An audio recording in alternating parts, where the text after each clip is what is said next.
kusidong tilapia. One for today is kusidong tilapia with pusit na adobo. Thank you for watching, guys. Naluto na natin ang adobong pusit. So, proceed na tayo sa next nating lulutuing ulam na sinabawang tilapia. So guys, bago natin lutuin yan, so kuha muna tayo ng ating panglahok na talbos. So tara guys, ating panlahok na talbos. Ayan.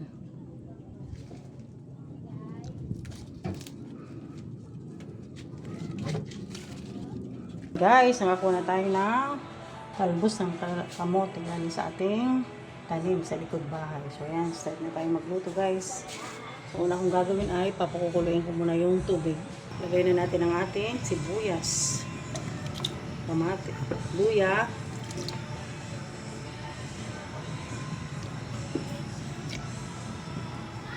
at kamatis.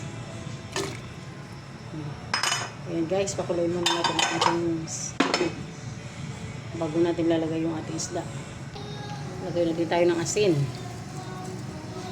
Ano to?